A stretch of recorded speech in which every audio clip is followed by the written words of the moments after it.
If you're getting the Opera installation failed error on Windows, don't worry. In this video, I'm going to show you the quickest way to fix it and get Opera installed properly.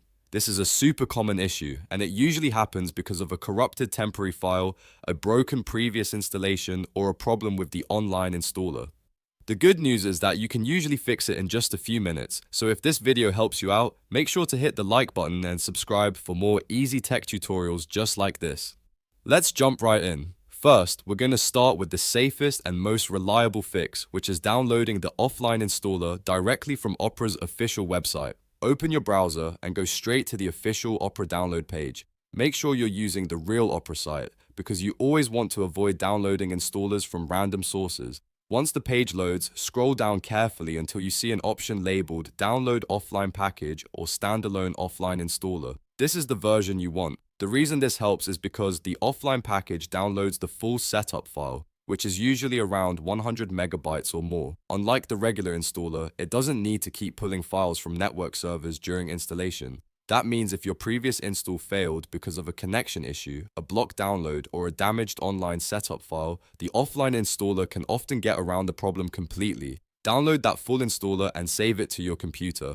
Now, before you try installing again, we need to clean out a couple of folders that may be causing the issue. These folders often store leftover temporary files from failed installations, and if they're corrupted, Opera may keep failing every time you run setup. Press the Windows key and the R key at the same time to open the Run window. In the box that appears, type %temp%. Then press Enter. This opens your temporary files folder. Once you're inside, select everything in that folder and delete it. If Windows says some files are in use and can't be deleted, that's okay. Just skip those and remove everything else. Clearing this folder helps remove broken setup files, old cache data, and incomplete installer leftovers that can interfere with Opera. After that, we're going to clear Opera's local app data as well. Again, press Windows key plus R to open Run. This time, type %localappdata% and press Enter. A folder window will open with lots of application data stored on your PC. Look for a folder called Opera Software, or if you use Opera GX, look for Opera GX. If you see either one, select it and delete it. This step is important because even if Opera failed to install fully, there may still be partial files sitting in your local app data folder. Those leftover files can confuse the next installer attempt and cause the same error again. Removing them gives you a clean slate so the browser can install fresh without conflicting with old data. Once you've completed those steps, go back to the offline installer you downloaded earlier and run it again.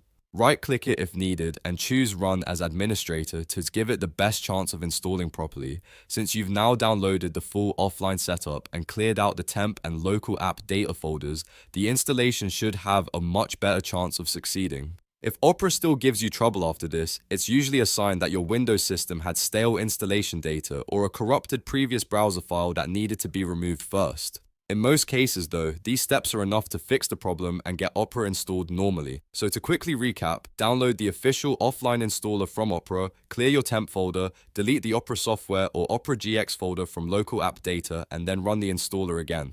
That sequence fixes the majority of Opera installation failed errors on Windows. If this video helped, please hit like and subscribe for more simple Windows fixes, browser troubleshooting tips, and step-by-step tutorials. Thanks for watching, and I'll see you in the next one.